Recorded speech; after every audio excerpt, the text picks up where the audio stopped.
OK, parfait. Hey, j'aimerais on le fait souvent, mais je veux qu'on puisse le faire parce que c'est important pour nous de supporter notre communauté de la chapelle qui est un peu partout. Et on a un 5 à 7 à Strasbourg, puis c'est un petit groupe, ça a commencé avec 4-5 personnes, puis maintenant c'est rendu 40 personnes. C'est pas une église, c'est pas une chapelle, mais ça reste un 5 à 7, mais ça grandit super bien.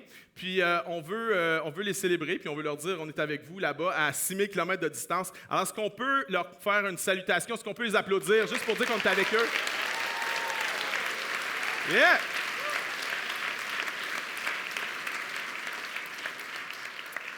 OK, Jean, chapitre 19, verset 28. Jésus est sur la croix. Il s'apprête à rendre l'âme. Et c'est ça qui se passe ici, verset 28. Après cela, Jésus, qui savait que tout était déjà consommé, dit, « Afin que l'Écriture fût accomplie, j'ai soif. » Il y avait là un vase plein de vinaigre.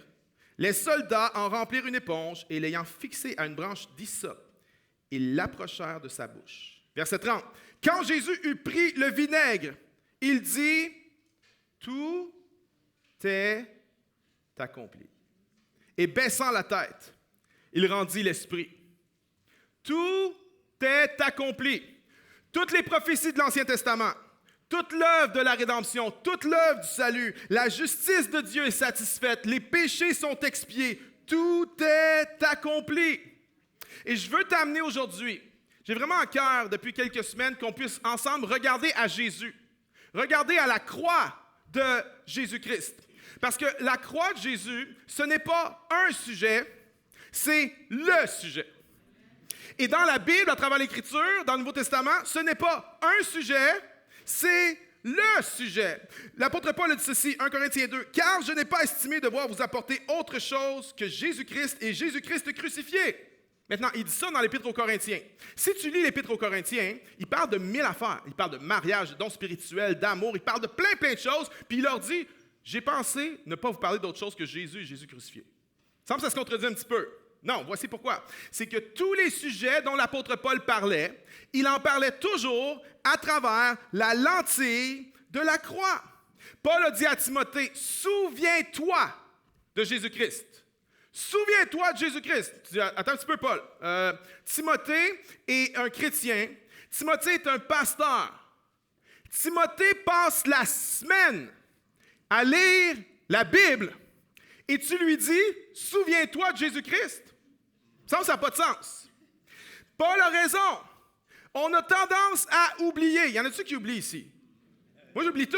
Des fois, les gens viennent me voir après une prédication. Ils disent, Pasteur David, tu sais, quand tu as dit ça il y a 2 semaines. Là, je suis comme, hey, demande-moi pas ce que j'ai dit il y a 2 semaines. J'ai aucune idée de ce que je dis il y a 2 semaines. On oublie. Martin Luther a dit ceci. Chaque semaine, je prêche la justification par la foi seulement parce qu'à chaque semaine, on l'oublie. C'est pour ça que Jésus nous a laissé la Sainte Seine, l'Eucharistie, avec les symboles du pain et du vin. Pourquoi? Parce qu'on oublie. Si on pouvait avoir un style de vie où on regarde constamment à la croix, constamment à Jésus, j'aimerais dire qu'il y a bien des choses dans ta vie qui changeraient. Parce que la croix de Jésus-Christ est la réponse à beaucoup de nos problèmes. J'aimerais dire, la croix de Jésus-Christ est probablement la réponse à tous nos problèmes. Si je te demandais de faire la liste de tes plus grands problèmes, ton top 5 ou ton top 10, tu arriverais avec quelques sujets, OK? Mais ce matin, je vais te proposer 2 problèmes que tu as, que tu ne sais peut-être pas que tu as. Mais ces 2 problèmes qu'on a tous, tout le monde a ces 2 problèmes-là, la réponse à ces problèmes se trouve être dans la croix de Jésus-Christ. Mon titre aujourd'hui, c'est la trappe du légalisme et la tyrannie des émotions. La trappe du... Wow, OK, là, j'ai créé des attentes, hein? C'est peut-être pas si bon que ça, le message. Là. C'est comme tout le monde, ouais! Puis là, je suis comme, wow, boy, j'aurais pas dû dire ce titre-là. La trappe du légalisme et la tyrannie des émotions. C'est les 2 sujets, les 2 problèmes que je veux t'amener, que je veux développer ce matin. Et ces 2 problèmes-là trouvent leur réponse dans la croix de Jésus-Christ. Premièrement, la trappe du légalisme. Le légalisme, c'est quoi? C'est de la performance religieuse. C'est de dépendre de nos propres efforts pour plaire à Dieu. Et cette trappe-là ne date pas d'hier. Dès les premiers moments où l'Église a été formée il y a 2000 ans, les chrétiens ont commencé à tomber dans cette trappe du légalisme et c'est encore le cas aujourd'hui. Maintenant, aujourd'hui, quand on parle de légalisme, il y a des stéréotypes qu'on a. Nous, les chrétiens, on pense un légaliste, c'est quelqu'un qui est un peu borné, un chrétien borné, un chrétien qui ne va pas au cinéma, qui ne regarde pas la télé, un chrétien qui, dès qu'il y a du beat dans la musique, il pense que la musique est démoniaque parce qu'il y a du beat dedans. Puis, parce qu'on a un stéréotype de c'est quoi un chrétien légaliste, on se dit « je ne suis pas légaliste ». Mais j'aimerais te proposer que tu es probablement hyper légaliste. Pas parce que tu es une mauvaise personne plus qu'un autre, mais parce qu'il y a quelque chose dans l'orgueil humain de légaliste. Voici une définition du légalisme. Le légalisme est de chercher de façon consciente ou inconsciente à obtenir le pardon et l'acceptation de Dieu à travers l'obéissance à Dieu. C'est quoi un légaliste? J'ai une illustration pour vous. On a une photo qui va apparaître à l'écran. Ça s'appelle un plate spinner. Vous avez déjà vu ça? C'est une forme de cirque. Hein? On prend des tiges, puis on vient mettre une assiette sur la tige, on la fait tourner. Plate spinner. Puis là, il en prend une autre. Pendant qu'elle tourne, celle-là, il en prend une autre. Puis ça tourne, ça tourne. Puis là, il est comme ça, une après l'autre, une après l'autre. Savez-vous c'est quoi le record mondial? Plus de 90. Imaginez, je ne sais même pas faire une. 90. Mais j'aimerais vous dire, ça, c'est une image saisissante d'un croyant légaliste. Pourquoi? Parce que, OK, tu viens à Jésus, tu donnes ta vie à Jésus-Christ, tu es tout feu, tout flamme pour le Seigneur. Et là, on t'enseigne des choses vraies. On dit, OK, un chrétien, ça va à l'Église. OK, parfait. Une tige, une assiette. OK, l'Église. OK, après ça, on dit, un chrétien, ça lit la Bible, ça lit la parole de Dieu. OK, deuxième tige, deuxième plate. OK, un chrétien, ça prie. Troisième, un chrétien, ça va dans un petit groupe, un 5 à 7. OK, quatrième. Puis là, tout ça, ça tourne en même temps. Il faut que tu continues à faire tourner ça. Puis là, on dit, un chrétien, ça doit parler de sa foi, ça doit évangéliser, parler de Jésus. OK, cinquième plate. Puis là, à un moment donné, il y en a qui commencent à ralentir. Tu fais, oh, le 5 à 7 va tomber. Alors, tu reviens. Oh, un petit coup sur le 5 à 7 ici, là. Un petit coup sur la Bible, là. Un petit coup sur la prière, là. Puis là, tu fais, OK, tout est bon. Mais ça ne s'arrête pas là. Il y a plein d'autres disciplines spirituelles qui s'ajoutent à ça. Puis en plus, il y a ta vie. Il y a ta job. Il y a ta famille. Hein? Il y a tes factures. Puis là, tout ça. Puis tu maintiens tout ça en tension. Puis là, à un moment donné, il y a quelque chose qui va tomber. Tu cours ici. Oh, OK. Un petit coup là. Un petit coup de prière ici. OK. Ma famille. Ma job. Là, à un moment donné, oh, le 5 à 7 tombe à terre. J'ai pas été cette semaine. Ramasse une autre assiette. Il y a des semaines, tu as une bonne note. Mais il y a des semaines, tu casses de la vaisselle. Il y a des semaines, tu casses tellement de vaisselle qu'il faut que tu ailles chez Costco t'acheter un set de vaisselle au complet. Ça, c'est une image du légalisme. C'est toutes des bonnes choses. C'est toutes des choses vraies. Mais on vient en faire des obligations, des choses que je dois faire, plutôt que des choses que je veux faire.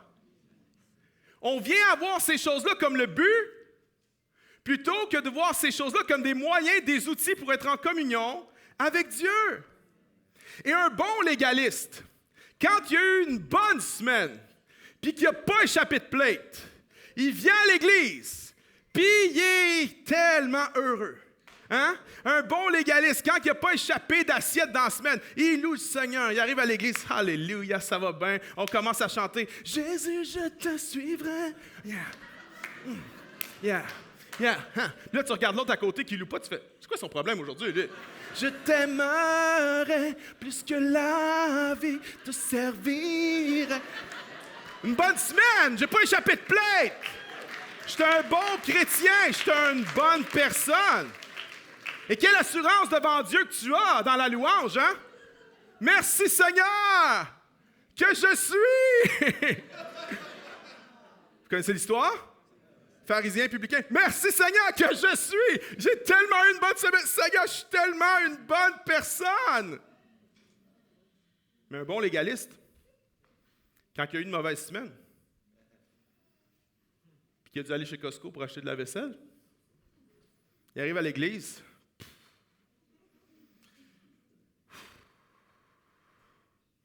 Jésus, je te suivrai.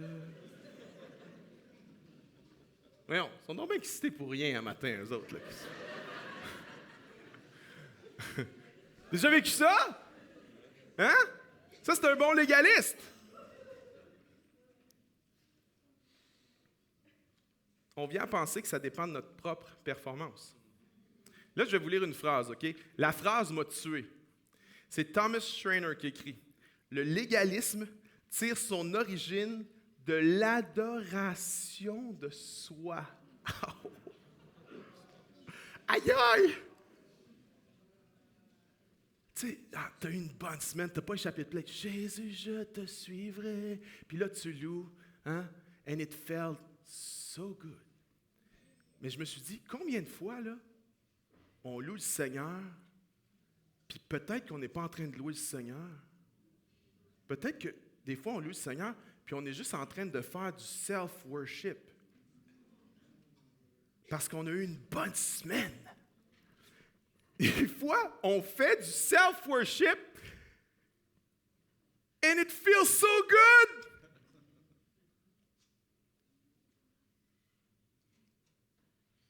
Et lorsqu'on est échappé de la vaisselle, on pense qu'on ne peut pas louer Dieu. On pense qu'on n'a pas accès dans la présence de Dieu.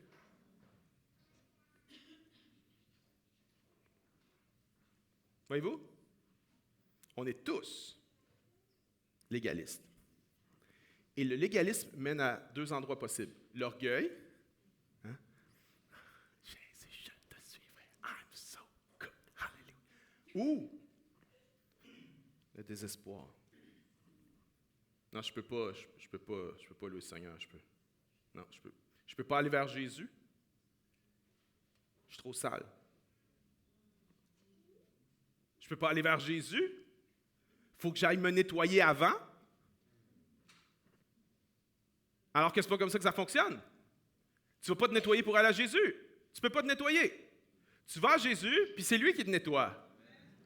Mais voyez-vous comment le légalisme embarque? Quand que je dis que tout le monde est religieux, c'est ça que je veux dire. On est extrêmement religieux. Mais ça, le légalisme, c'est quelque chose d'écrasant. Puis si tu veux savoir si tu es un bon légaliste, regarde si tu es dur envers les autres, mais surtout, regarde comment tu es dur envers toi-même. Parce qu'un bon légaliste là, est tellement dur envers lui-même.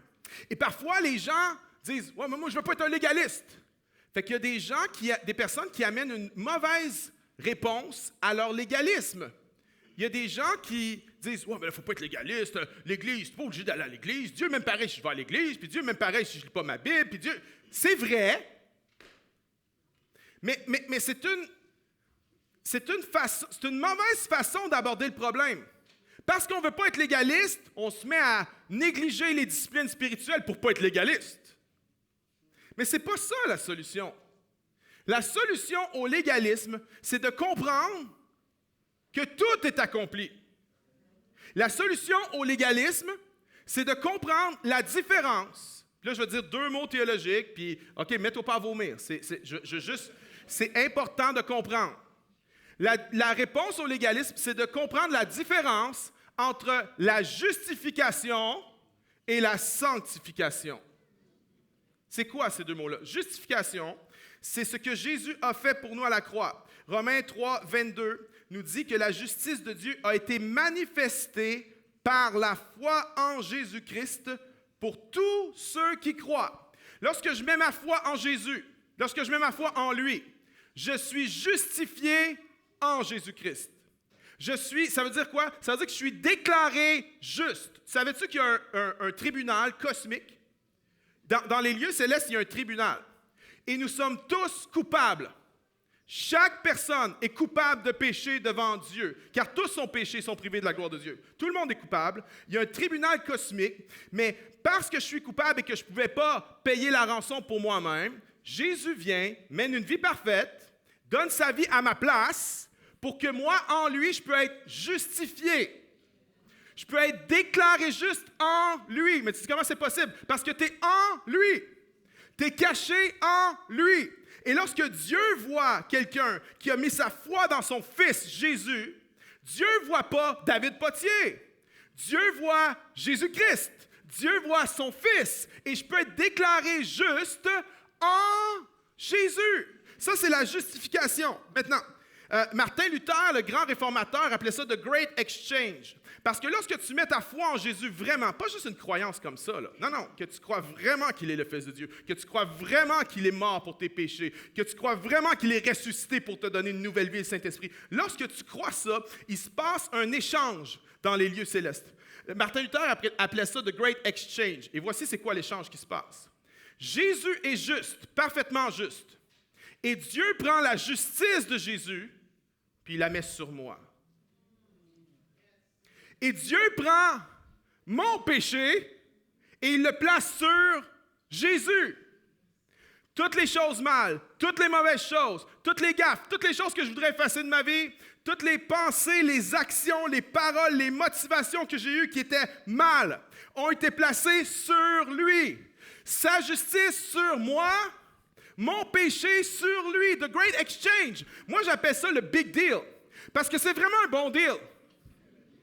Donne-moi tout ton crap, puis je vais te donner tout mon meilleur. Ça, c'est mieux que de gagner au 6,49. Ça, c'est mieux que de gagner au Lotomax. Ça, c'est mieux que de gagner au Super Bowl. Non, le Lotto Ball. Comment ils l'appellent aux États-Unis? Le truc à 1 milliard. Whatever. C'est mieux que n'importe quoi. Je suis justifié en Jésus. Je suis déclaré juste en Jésus. Amen. Amen. Maintenant, je sais que c'est dur à comprendre, mais il y a une église, il y a environ 15 ans, qui a produit une vidéo qui explique c'est quoi la justification et l'image est absolument saisissante. On va la regarder ensemble.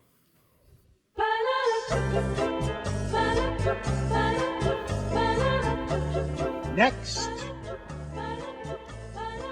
File, please. Some lying, some stealing, and some acts of kindness here and there. I tried to live a good life. Well, let's see how good.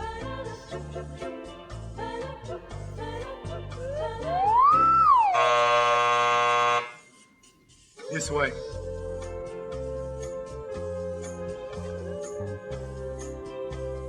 Next. File, please. Okay, I admit it. I did a lot of bad things. Yes, I see. But I've done good things too, to offset the bad things. Like one time I cheated on a test, but then I cleaned up trash in the park. That should balance out, right? Let's find out.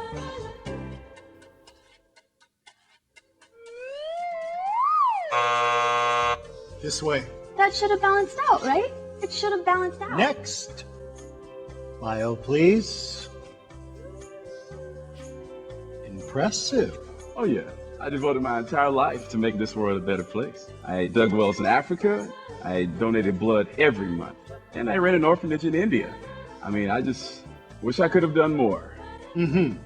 And is this your subscription? I only read the articles.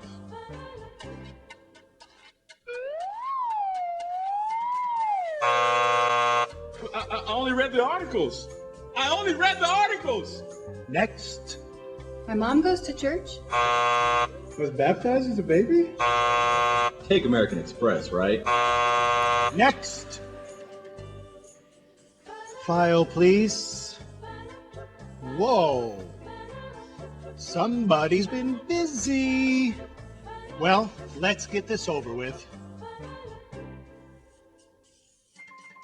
Sorry, I didn't know he was with you. Okay, step on the scale. Not you.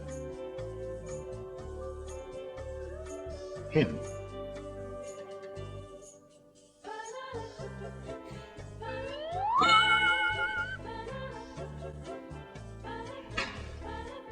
Hey, wait a minute. That is totally not fair. That's why it's called grace.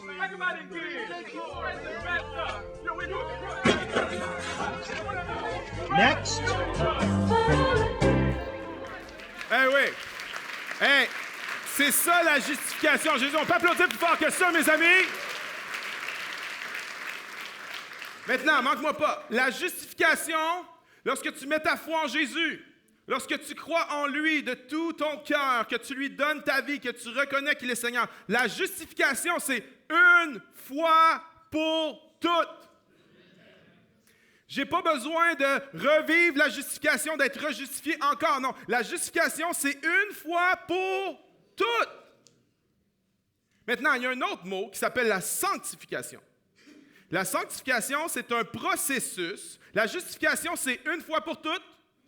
La sanctification, c'est un processus à chaque jour où Dieu me change, me transforme à l'image de Jésus. C'est un processus qui va durer jusqu'à temps que tu crèves. C'est un processus où tu montes une marche, 2 marches, puis ça va bien, puis tout à coup, tu déboules une marche, ou 2. Un step en avant, un step en arrière, 2 en avant, 1 en arrière. Puis de temps en temps, tu déboules un escalier, mais Dieu te relève, puis tu remontes. La sanctification, c'est un processus. La justification, c'est une fois pour toutes. Et les croyants qui ont tendance, lorsqu'on retourne dans le légalisme, c'est parce qu'on ne réalise pas. On ne réalise pas que la sanctification, c'est progressif. La justification, c'est une fois pour toutes. Il y a des croyants qui pensent que lorsqu'ils tombent, lorsqu'ils pêchent, ils perdent leur salut. Lorsqu'ils tombent, lorsqu'ils pêchent, ils ont besoin d'être rejustifiés. Il y en a qui pensent qu'ils ont besoin de se refaire baptiser. Non, non, non. La justification, c'est une fois pour toutes. La sanctification, c'est un processus. Je dirais de la façon suivante. La justification est instantanée, la sanctification est progressive. La justification, c'est par rapport à notre position devant Dieu. La sanctification, c'est par notre pratique, c'est notre pratique à chaque jour. La justification, c'est objectif. La sanctification, c'est subjectif. Puis là, maintenant, ce n'était pas dans mes notes, mais écoutez-moi bien. La sanctification, elle repose sur la base de la justification. C'est la justification, lorsque Paul amène ces concepts-là dans l'Épître aux Romains. Il parle de justification et ensuite, il parle de sanctification. Mais la sanctification, là tu as compris, OK. Mais il y a des croyants qui tombent dans une autre trappe. C'est, OK, je suis sauvé par la foi. Ce n'est pas par mes œuvres, afin que personne ne se glorifie. Je suis sauvé par l'œuvre de Jésus, tout accompli à la croix. Je suis sauvé. Ça ne dépend pas de moi. Mais après, au jour 2, les gens se mettent à poursuivre une sanctification par leurs propres efforts. Ça ne marche pas. Tu ne peux pas te sanctifier toi-même. Tu ne peux pas marcher plus pur, marcher plus propre par tes propres efforts. La sanctification repose sur la justification. Mais la sanctification, c'est un processus qui est, on dit empowered, qui est je ne sais pas comment dire, empowered par le Saint-Esprit. C'est ta communion avec le Seigneur qui va t'amener dans la sanctification. Ce n'est pas en essayant plus fort, ça ne marche pas. Tu n'y arriveras pas. Puis tu vas retomber dans la religion, puis tu vas retomber dans le légalisme sans t'en apercevoir. Non, la sanctification vient par la communion avec le Seigneur. L'apôtre Paul dit, « Soyez remplis de l'Esprit et vous n'accomplirez pas les œuvres de la chair. » Il n'a pas dit, « N'accomplissez pas les œuvres de la chair pour être remplis du Saint-Esprit. » Non, il a dit, « Soyez remplis de l'Esprit et, la conséquence, le fruit, vous n'accomplirez pas les œuvres de la chair. » Il y a des gens qui s'y essayent de ne pas accomplir les œuvres de la chair pour être remplis de l'Esprit. C'est pas comme ça que ça fonctionne. Je suis rempli de l'Esprit et la conséquence, c'est que je n'accomplis pas les œuvres de la chair. Jésus l'a dit de la manière suivante, « Demeurez en moi et vous porterez beaucoup de fruits. » Mais souvent, on tombe dans la trappe du légalisme de penser que je vais porter beaucoup de fruits pour demeurer en lui. Non, demeurez en moi et vous porterez beaucoup de fruits. C'est dans la communion avec l'Esprit Saint, c'est dans la communion avec le Seigneur, c'est quand je demeure en lui que je peux porter du fruit. Oh. La justification, c'est par la grâce. La sanctification, c'est par la grâce. La justification, c'est l'œuvre de Jésus, c'est l'œuvre de l'Esprit Saint en nous. La sanctification, c'est l'œuvre de Jésus, c'est l'œuvre de l'Esprit Saint en nous. Est-ce qu'on peut applaudir le Seigneur pour la justification et la sanctification? Yeah! Voici un de tes autres problèmes, la tyrannie des émotions. C'est ce qu'on appelle le subjectivisme. C'est quoi la définition? C'est l'attitude d'une personne qui ne tient compte que de ses sentiments personnels plus que de la réalité objective. La tyrannie des émotions, c'est quelque chose aujourd'hui dans notre société qui est partout. Partout, partout, partout. Aujourd'hui, nos émotions sont devenues la plus haute source d'autorité. T'as remarqué ça? C'est la source d'autorité. C'est l'affaire. Sinclair Ferguson a dit ceci. L'orientation évangélique, en parlant du croyant moyen, est interne et subjective. Nous sommes bien plus prompts à regarder en nous-mêmes qu'à l'extérieur. Nous devons plutôt consacrer toute notre énergie à admirer, sonder, proclamer et exalter Jésus-Christ. Qu'est-ce que ça veut dire? Ferguson dit, t'es trop centré sur toi. T'es trop centré sur tes états intérieurs. T'es trop centré sur tes émotions. Arrête de regarder à l'intérieur, regarde à l'extérieur. Regarde à Jésus. Regarde à admirer, sonder, proclamer et exalter Jésus-Christ. Maintenant, ça ne veut pas dire que nos émotions sont mauvaises. C'est pas ça que ça veut dire. Mais combien de temps on perd à cajoler nos émotions? Regarder nos émotions. Virer de bord nos émotions. Laisser nos émotions nous tirer vers le bas. Combien de temps on pense à ça plutôt qu'à admirer, sonder, proclamer et exalter Jésus-Christ? Qui aime les montagnes russes ici? Quelqu'un? Le monstre à la ronde, c'est mon préféré. OK? Oui, quand même, c'est le fun. Pas grand monde, hein? Vous n'êtes pas bien essayeux. Il y en a 3. Toi, ça ne te tente pas? OK, c'est correct. Moi, j'aime les montagnes russes, OK? Puis les montagnes russes, c'est un thrill. Là. Quand ça commence déjà là, ça... Tu montes de même, là. Puis là, il y a une tension qui se bâtit à ce moment-là, quand le truc monte. Puis un truc qui est vraiment génial d'aller à montagne russe avec ma femme, c'est que ma femme, elle ne crie pas en descendant, elle crie en montant, OK? C'est drôle, mais c'est humiliant, parce que tu as une folle. Tu sais, tout le monde est là. On monte. Puis t'en as une qui est là. Ah! Non, c'est pas en montant qu'il faut crier, c'est en descendant. Mais j'aime les montagnes. J'aime le moment où tu arrives presque en haut, tu sais, ça ralentit. Puis là, tu as l'impression que ton cœur va arrêter de battre.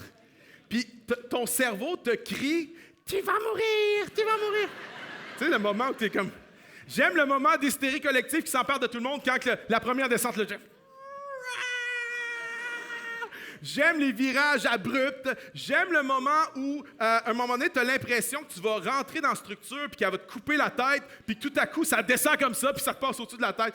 J'aime les montagnes russes. Il y a quelques années, je suis allé en Alberta et j'ai essayé la montagne russe la plus rapide au monde. À l'époque, c'était la plus rapide au monde. Et ils prenaient des photos, OK?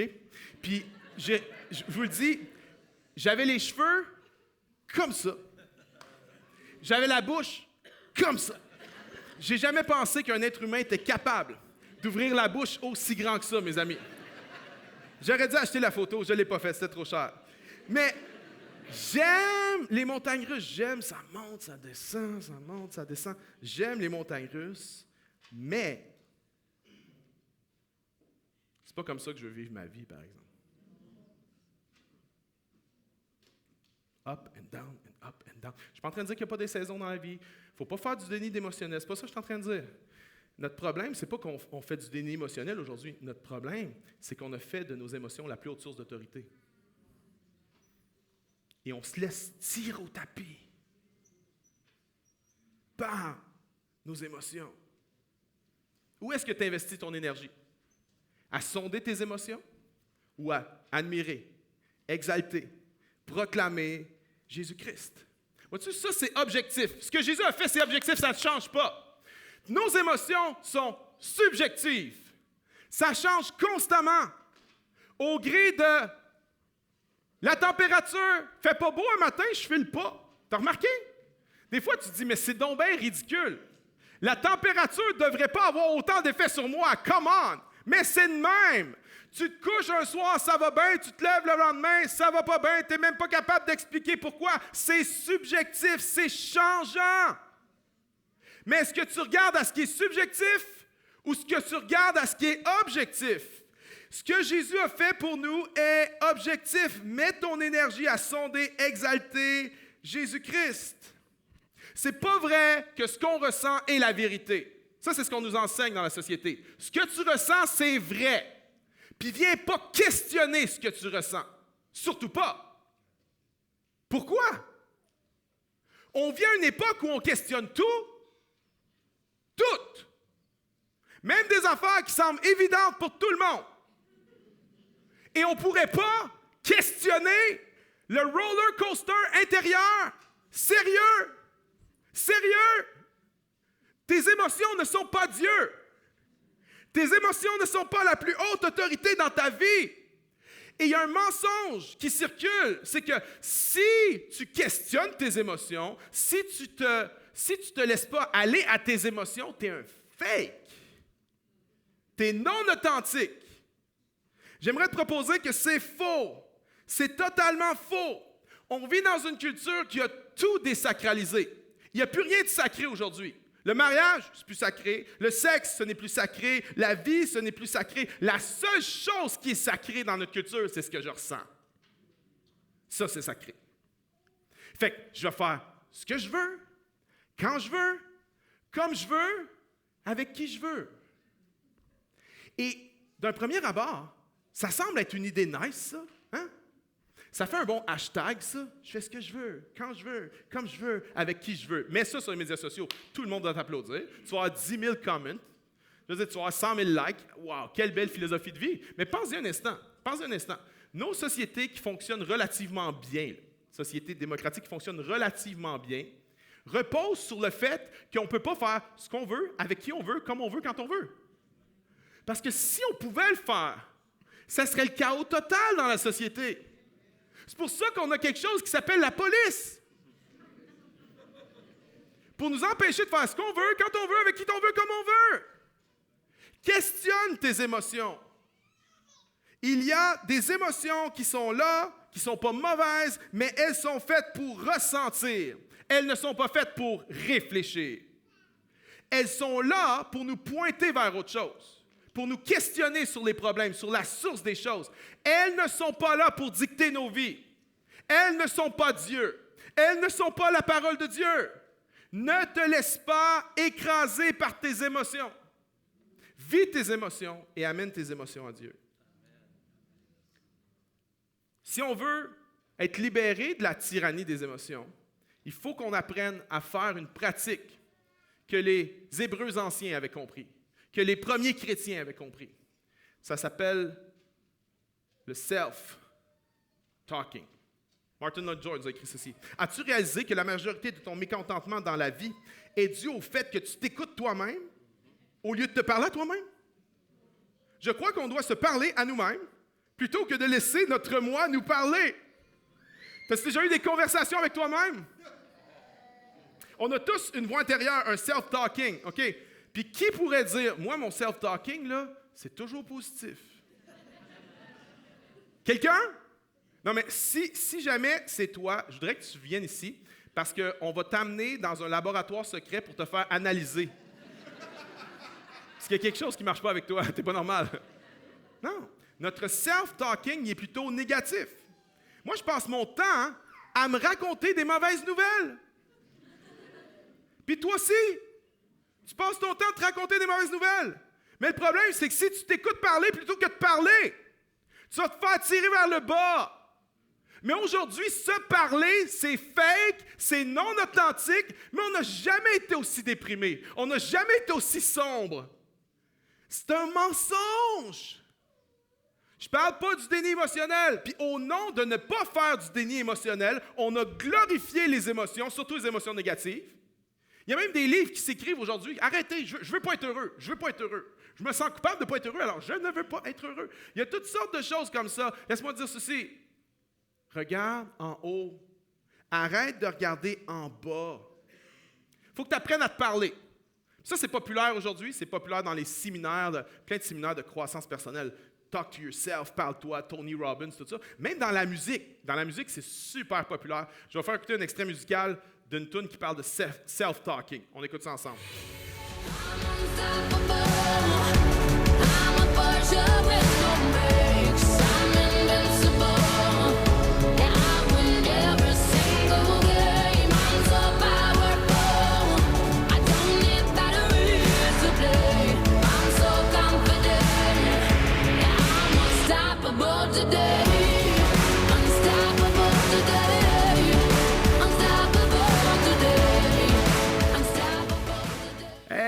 On aime aimes-tu ça, les bonnes tunes qui sont pas vraies?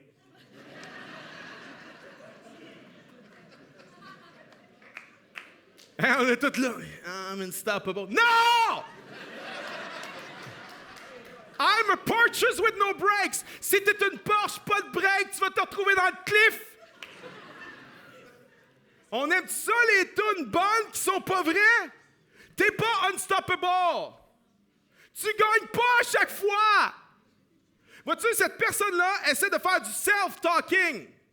Mais le problème, c'est que le self-talking biblique, c'est pas comme ça. Le self-talking biblique, c'est pas « I'm unstoppable. I win every time. » Non, non. Le self-talking biblique, c'est « He is unstoppable. He wins every time. »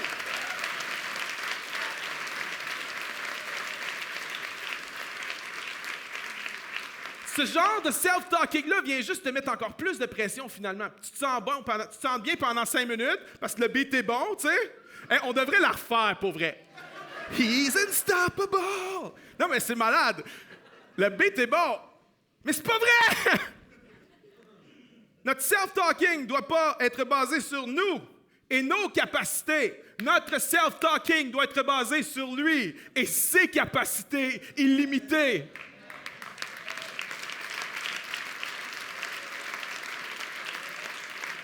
Psaume 42:6. Pourquoi donc, ô mon âme, es-tu si abattu, gémis-tu sur moi? Mets ton espoir en Dieu. C'est le roi David ici. Qu'est-ce qu'il fait? Il se parle, self-talking, à lui-même. Il parle à son âme, puis il dit, mon âme, come on! Oh non, on peut plus faire ça aujourd'hui, là. T'es pas authentique si tu fais ça, t'es fake si tu fais ça. C'est pas ça la solution. Non, David, là, il en a vécu pas mal plus que nous autres. Il en a bavé pas mal plus que nous autres. Qui ici, ton fils a essayé de te tuer? Ben là, lève pas la main s'il y a quelqu'un qui on va prier pour toi. Ça arrive, désolé. C'était pas une bonne illustration. Mais David, lui, son fils a essayé de le tuer. OK? Il en a bavé. Puis David dit, mon âme, pourquoi? Pourquoi tu gémis? Pourquoi tu es au tapis, mon âme? Confie-toi en Dieu. Espère en Dieu, du self-talking biblique. En fait, le self-talking biblique, c'est plutôt du self-preaching. J'ai étudié au collège biblique, puis on avait un prof qui s'appelait Dr Kabouya, c'était un professeur africain, puis très grande prestance, une grosse voix. Puis Pasteur Kabouya, il y avait une... C'était vraiment drôle parce que il avait le don de rentrer dans les nouveaux étudiants, mais solide, tu sais. Les nouveaux étudiants venaient, puis là, Pasteur Kabouya faisait toujours lire le texte par les étudiants. Alors, il disait, oui, vous allez lire, puis il nous voit, vous voit tout le monde. Tu as 18 ans, il vous voit. Vous allez lire Psaume 40, verset 5. Puis là, l'étudiant vient, 40, verset 5, puis il y en a qui commencent, sont timides, puis font des lectures timides. Puis là, Dr Kabouya dit, plus fort. Parlez plus fort. Vous êtes un prédicateur. Parlez plus fort. Bon, je suis au courant que je suis de l'accent africain, je ne le maîtrise pas très bien. Il y en a qui vont me dire que ça a plus l'air d'un accent russe qu'un accent prédicateur africain. Bref, soyez indulgents. Mais Dr Kabouya a raison. Vous êtes un prédicateur. Tu dis, non, pas moi, je ne suis pas au collège biblique. Non. Tu es un prédicateur. Tu es appelé à prêcher à ton âme. Tu es appelé à parler de Jésus autour de toi, en tant que disciple de Jésus-Christ, mais la personne à qui tu es appelé le plus à prêcher, c'est toi. Donc, il y a une différence entre le self-preaching et le self-talking. Self-talking, je peux me parler de ça, mais self-preaching, c'est selon la parole de Dieu. C'est selon la vérité de Dieu. Que je parle à mon âme selon la vérité de Dieu. Et souvent, les croyants, on n'a pas appris ça. Au lieu de prêcher à notre âme, on a des mauvaises conversations avec notre âme, puis on se laisse tirer vers le bas. Puis souvent, les chrétiens, on va avoir de l'air de... Tu sais, c'est comme, on est assis sur une mine d'or, on est assis sur le trésor de l'univers, puis des fois, on est juste comme... Je ne sais pas si tu as déjà été dans les défilés de mode, tu sais, les top modèles. Les top modèles, là, ils font des fortunes. Je sais pas si c'est fou, là, si tu fais des études là-dessus, ils font des fortunes. Mais ce monde-là, quand ils marchent sur l'estrade, ils n'ont pas de l'air heureux. Non, mais c'est vrai, tu as déjà vu ça? Hein? La fille, là, elle doit faire 1 million pour un défilé, là. Puis elle est là, puis elle marche de même. Non, mais moi, si je faisais son salaire, là, je ne marcherais pas de même. Savez-vous comment je marcherais sur l'estrade? Comme ça. Au salaire que tu fais, je marcherais de même, moi. Mais ça, c'est un chrétien qui vient à l'église, assis sur une mine d'or. T'es multimilliardaire spirituellement de ce que Jésus a fait pour toi. Il t'a sanctifié, il t'a justifié. Puis là, on fait...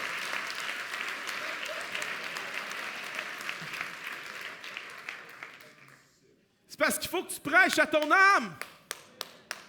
Prêche à ton âme. Tu sais, Jésus est venu vers un gars qui était paralysé, malade depuis 28 ans, 38 ans. Par terre. Puis Jésus dit, lève-toi. Mais il y a plein de gens qui ne se lèvent pas parce qu'ils n'ont pas pris la décision de juste parler à leur âme. Puis même si tu ne le sens pas, même si tu ne files pas, même si tu as l'impression d'être fake, obéis à Dieu. Obéis à la parole de Dieu. Lève-toi. Puis prêche à ton âme. T'es abattu, t'es triste, prêche à ton âme. Pourquoi t'as abattu mon âme? Confie-toi en Dieu. Tu as des problèmes financiers, prêche à ton âme, Philippiens 4. Mon Dieu pourvoira à tous mes besoins selon sa richesse avec gloire. Tu es troublé, prêche à ton âme, Jean 14. Jésus a dit, je vous laisse ma paix. Je vous donne ma paix. Tu n'as plus la force de continuer, prêche à ton âme, Ésaïe 40. Ceux qui se confient en l'Éternel renouvellent leur force. Tu te sens seul, prêche à ton âme. Matthieu 28, Jésus a dit, je suis avec vous jusqu'à la fin du monde.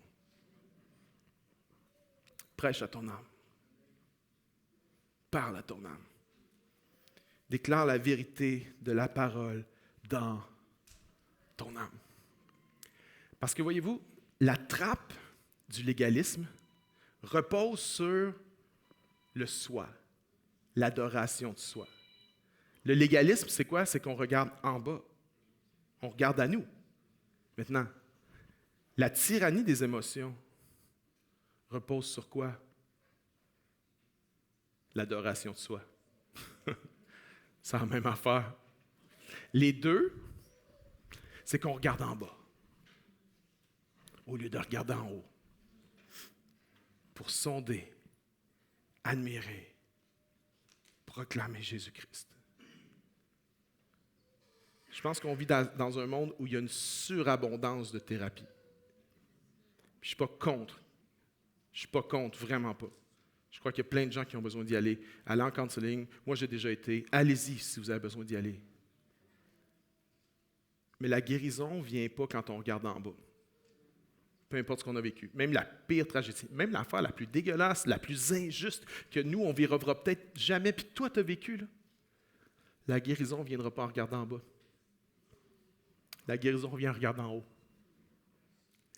La guérison vient quand on regarde à la croix, à ce que Jésus a fait pour nous.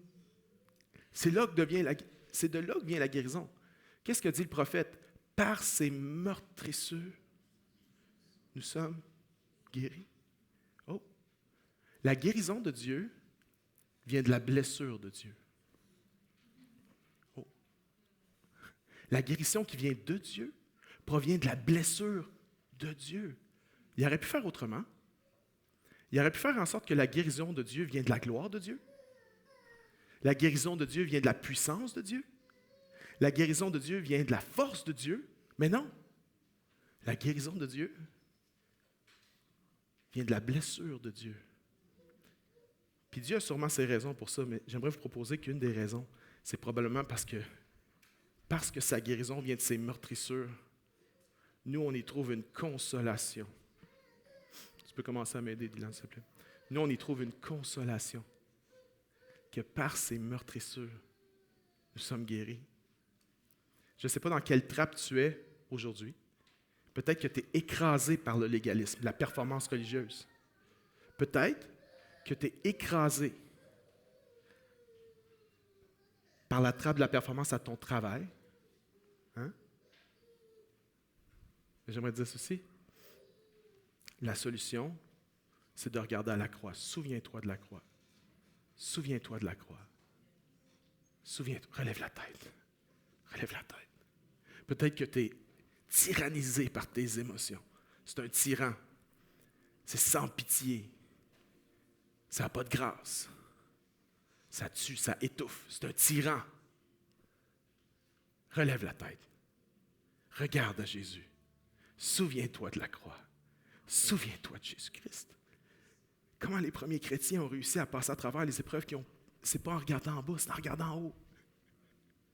Comment ils ont réussi à avoir la joie alors qu'ils étaient persécutés? C'est en regardant en haut, c'est pas en regardant en bas. Regarde en haut. Regarde à la croix. Il est temps pour plusieurs ici de regarder en haut. Il est temps pour plusieurs ici de relever la tête.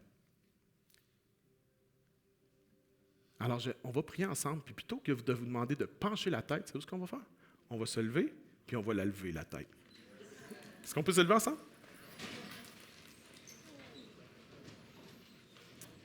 Voici, une des choses qui aide à lever la tête, c'est de lever les mains. Est-ce qu'on peut lever les mains ensemble? Puis relève la tête. Tu peux avoir les yeux fermés ou les yeux ouverts, comme tu veux, comme tu le sens. Mais on va regarder en haut, parce que la croix est en haut. J'aimerais t'inviter à ce moment-ci. Peu importe ce que tu vis, regarde à Jésus. Regarde à la croix. Écrasé par le poids de ton péché, de ta culpabilité, de tes dépendances, regarde à Jésus. Écrasé par le poids de tes émotions, la noirceur intérieure, regarde à Jésus. De la croix vient la guérison. Seigneur, je vais te prier pour mes amis ici. Nous regardons à toi maintenant. Nous relevons la tête vers toi maintenant. Merci que tu es celui qui nous secourt. Merci que tu ne nous laisses pas à nous-mêmes. Aide-nous à développer un style de vie où on regarde constamment en haut, constamment à la croix de Jésus. Aide-nous, viens nous libérer de la tyrannie de nos émotions. Je prie pour des gens qui sont dans les ténèbres depuis longtemps. Je prie pour des gens qui sont captifs depuis longtemps. Je prie pour des gens qui n'ont plus le goût de se lever le matin, pour des gens qui n'ont plus le goût d'aller travailler. Je prie pour des gens qui n'ont plus le goût de vivre. Je prie maintenant qu'un miracle prenne place en eux, alors qu'ils relèvent la tête et qu'ils regardent en haut. Viens, Seigneur Dieu, par ton esprit, viens les relever.